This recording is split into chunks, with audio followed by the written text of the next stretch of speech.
Welcome, my dear students. Last time I told you that how Mr. Sharma effect facing mouth cancer and how he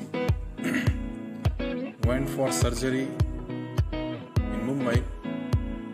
So now we are discussing the next part of this lesson. पिछले समय में मैंने जैसे बताया था कि शर्मा किस प्रकार से पीड़ित था, आज मैं इसके दूसरे हिस्से के बारे में बात करूंगा।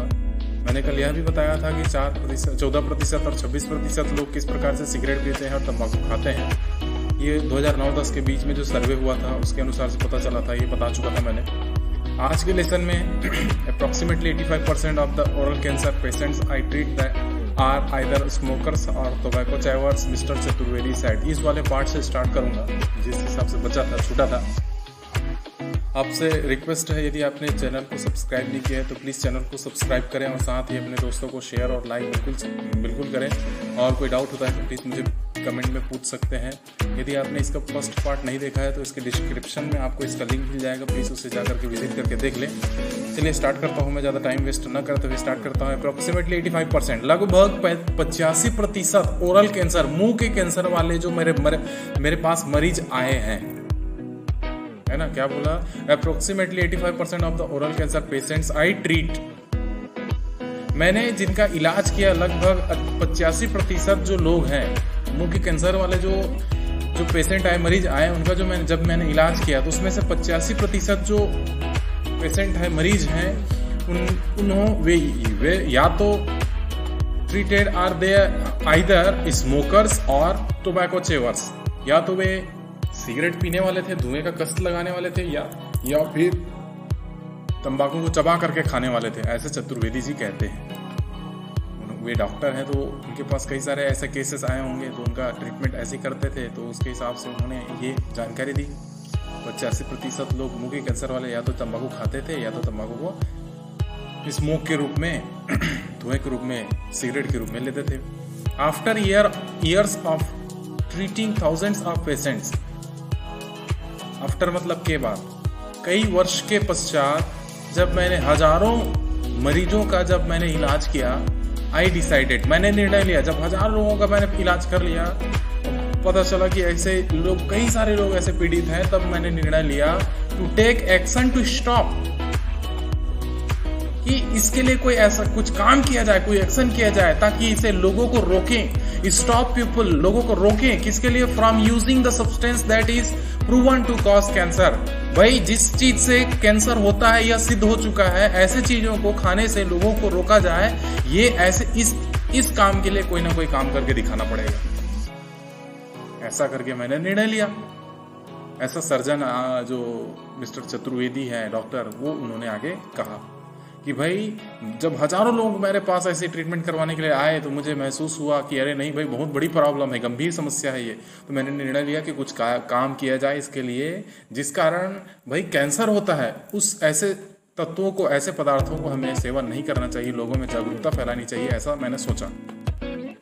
ही launched a campaign called voices of tobacco victims in 2008 में। इस प्रकार से उन्होंने एक अभियान शुरू किया, लॉन्च करना, शुरू करना। कैंपेन मतलब होता है अभियान, जिसे नाम दिया गया वॉइसेस ऑफ टोबैको विक्टिम्स, तंबाकू से पीड़ित लोगों की आवाज, तंबाकू से ग्रसित, तंबाकू से पीड़ित लोगों की आवाज, इस नाम से उन्होंने यहाँ एक अभियान शुरू किया 2008 में, to advocate for more stringent tobacco control in India.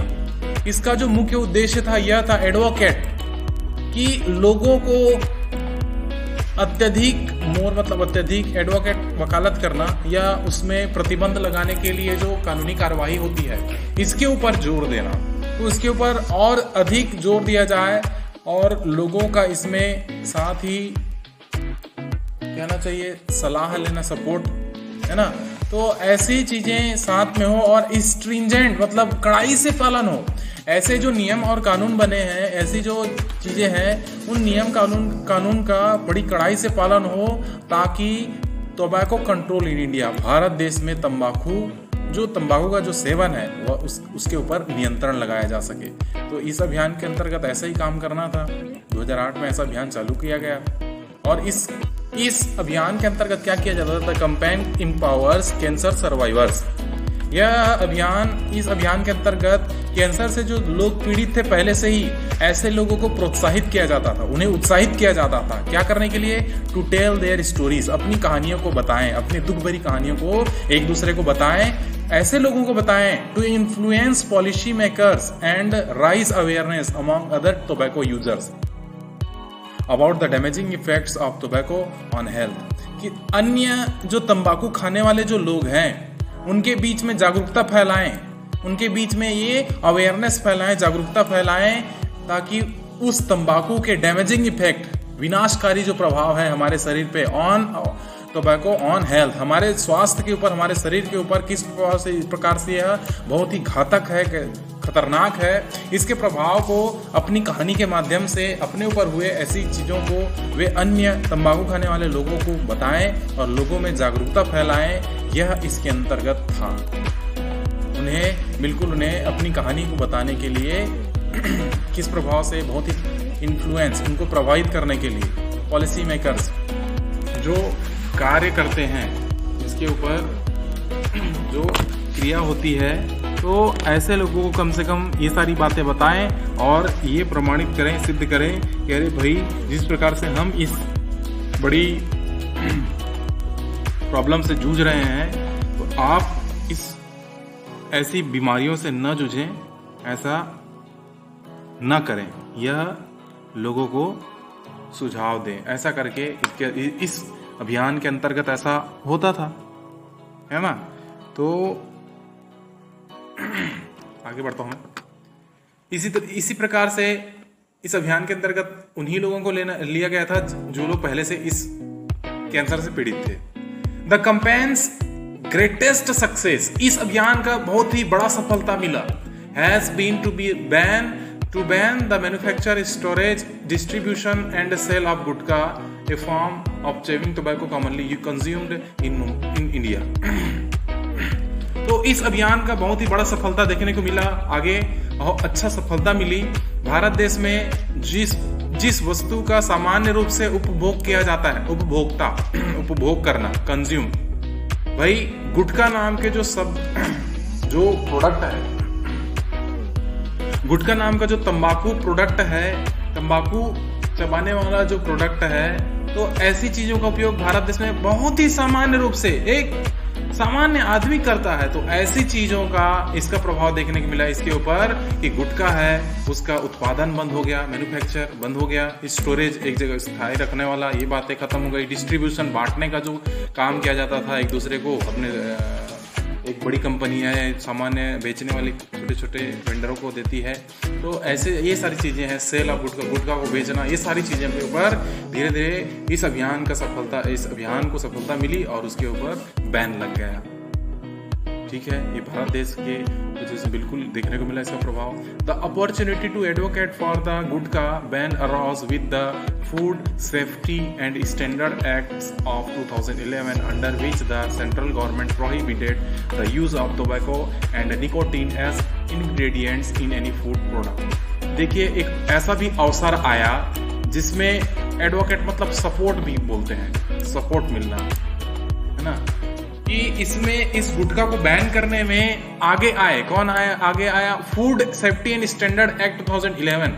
ये जो अधिनियम है, ये जो अभियान चलाया गया, ये इस अधिनियम के अंतर्गत आने लगा, तो सरकार का भी ये ध्यान केंद्रित हुआ इसके ऊपर, और वे भी इसकी सहमति में आगे आए और उन्होंने भी इसके ऊपर काम करने लगा। और इसी के चलते central government prohibited the use of tobacco and nicotine. Central government, केंद्र सरकार ने रोक लगा दिया ऐसे तत्वों, ऐसे पदार्थों के ऊपर, ऐसे प्रोडक्ट के ऊपर जिससे तंबाकू और निकोटीन उसके अंदर में मिला हुआ हो। ऐसे सारे तत्व जो खाद्य सामग्री के अंतर्गत आते हैं और जिसमें निकोटीन और तंबाकू मिले रहते हैं, ये नशीली चीजें हैं, नशीली पदार्थ हैं, ऐसी चीजें यदि मिली हुई हो तो इन्हें बंद कर दिया जाए, इनके ऊपर रोक लगाया जाए। ऐसा करके केंद्र सरकार ने सीधा डायरेक्ट रोक लगा दिया गया। इस प्रकार से उनका यह भी फायदा होने लगा, अच्छे लोग भी ध्यान देने लगे और इसका धीरे धीरे सफलता और बढ़ने लगी। Gutkha is a crushed preparation of tobacco and pan masala, a mixture of erica or betel nut, sugar, spices and perfume. गुटखा, तंबाकू और पान मसाला का यह इसे मिला करके पीस करके बनाया जाता है, उन्हें अच्छे से मिलाया जाता है और गुटखा बनाया जाता है, जिसमें निम्नलिखित चीजें उसमें मिली रहती हैं, सम्मिलित रहती हैं। पहला तो एरिका या फिर बिटल नट उसे बोला जाता है, मतलब सुपाड़ी, शुगर, चीनी, उसी तरीके से स्पाइसेस, मसाले, विभिन्न प्रकार के मसाले और परफ्यूम, सुगंधित, मस्त सुगंधित रहे ऐसा करके परफ्यूम डाला जाता है। तो इस प्रकार से ये विभिन्न चीजें मिलती हैं। परफ्यूम हमारे शरीर के लिए बहुत ही हानिकारक है, हमारे शरीर के अंदर में जाए तो बहुत ही हानिकारक हमारे शरीर के लिए। तो इस प्रकार से ऐसे हानिकारक चीजें मिल करके एक गुटखा बनाती है, तो ये इन सब चीजों पे बिल्कुल प्रतिबंध लगना चाहिए, ऐसा केंद्र सरकार ने भी ध्यान दिया। अंडर द FSSA का मतलब हुआ food safety and standard act 2011, इसके अनुसार से gutkha can be categorised as a food product. इसके अनुसार से तो शुरुआत में गुटखा है वह खाने की श्रेणियों में, खाद्य पदार्थों की श्रेणियों में रखा गया था, कैटेगराइज श्रेणी में रखा गया था, चलो खा सकते हैं, लेकिन and therefore should not contain substances injurious to health like tobacco. लेकिन यह भी कहा गया, इसके लिए यह भी नियम लागू रहेगा, यह भी शर्तें रहेंगी कि इसमें ऐसे कोई तत्व नहीं रहना चाहिए जो हमारे शरीर को हानि पहुंचाए, जैसे तंबाकू, ऐसे कोई भी तत्व नहीं रहेंगे, तभी हम इसको खाने के श्रेणी में रख सकते हैं, खाद्य पदार्थ की श्रेणियों में रख सकते हैं। ऐसा करके FSSA ने ऐसा डिक्लेयर भी कर दिया। तो इस प्रकार से ऐसे जो जहरीले तत्व हैं उन्हें हमारे स्वास्थ्य के लिए हानिकारक प्रभाव पड़ते हैं, उसे दूर रखा जाए, ऐसा लोगों में जागरूकता फैलाने की ये अभियान चल रही थी। The implementation of FSSA lies with the health ministry of each state. प्रत्येक राज्य में स्वास्थ्य मंत्रालय के अनुसार से ये FSSA फूड एंड सेफ्टी, खाद्य सुरक्षा एवं मानक इकाई का जो अधिनियम है, यह हर राज्य में स्वास्थ्य मंत्रालय के अनुसार से यह लागू होने लगा, इम्प्लीमेंटेड वहाँ लागू हुआ, हर राज्य में ऐसा लागू हुआ। और देखरेख इसकी सरकार की जो स्वास्थ्य मंत्रालय है वह देखरेख करने लगी, उनके अनुसार सब में चलने लगा, सभी राज्यों में। Voices of tobacco victims directed its effort to have the gutkha ban implemented at state legislatures and in April 2012 Madhya Pradesh became the first Indian state to ban gutka, said Mr. Chaturvedi. Mr. Chaturvedi आगे कहते हैं कि victims of the voices of tobacco victims, मतलब जो अभियान उन्होंने चलाया तंबाकू से पीड़ित लोगों की आवाज, इसका सीधा सीधा आपको इसका प्रभाव देखने को मिला। गुटखा का जो प्रतिबंध था यह सभी राज्यों में, सभी क्षेत्रों में जो राज्य की लेजिस्लेचर्स मतलब होता है विधायकी क्षेत्र, जो विधानसभा क्षेत्र होते हैं उनमें बिल्कुल इस नियम का लागू हुआ, यह नियम लागू हुआ और बिल्कुल अप्रैल 2012 में मध्य प्रदेश पूरे भारत देश का पहला राज्य बना जिसने अपने राज्य में गुटखा को प्रतिबंध लगाया, ऐसा चतुर्वेदी जी कहते हैं। इस प्रकार से अच्छा फायदा, अच्छा प्रभाव देखने को मिला इनके अभियान का, लोगों में जागरूकता फैलने लगी। With the support of other doctors and cancer survivors he launched similar campaigns and field public interest litigations in other states and union territories. देखिए इसी प्रकार अन्य राज्यों के जो डॉक्टर हैं और अन्य राज्यों के जो कैंसर से पीड़ित लोग हैं उनकी सहायता से ऐसा ही अभियान अन्य राज्यों में भी चलाया गया। कई क्षेत्रों में भी लोगों की रुचि के अनुसार से उनके विधानसभा क्षेत्रों में बिल्कुल चलाया गया, विधायकी क्षेत्रों में चलाया गया, राज्यों में चलाया गया और ऐसे ही संघीय क्षेत्रों में भी ऐसे काम देखने को मिले और ऐसा कैंपेन देखने को मिला। This month Karnataka become the last Indian state to make the manufacture and sale of gutkha illegally. इस महीने हमें यह रिपोर्ट मिला कि कर्नाटक जो राज्य है वह सबसे पिछड़ा राज्य हुआ भारत देश का, जिसने अपने अभी भी गुटखा का जो उत्पादन है, गुटखा बेचने की जो क्रिया है वह इलीगल तरीके से, गैर कानूनी तरीके से वह आज भी वहाँ अपने राज्य में करती है, वहाँ आज भी ऐसा होता है, तो वह पीछे रहा। The ban's effect on stopping Indians from chewing tobacco is limited. अब इसका प्रभाव, प्रतिबंध जो है अपना जगह लिया और इसका प्रभाव देखने को मिला। भारत देश में तंबाकू खाने वालों की जो संख्या है वह बिल्कुल सीमित हो गई, लोग जागरूक होने लगे और तंबाकू कम खाने लगे। प्योर चेविंग टोबैको एंड पान मसाला continue to be sold as two separate packets that user can mix for themselves before consumption according to Mr. Chaturvedi. Mr. Chaturvedi देखने के लिए हमारे चैनल को सब्सक्राइब अभी कर दीजिए।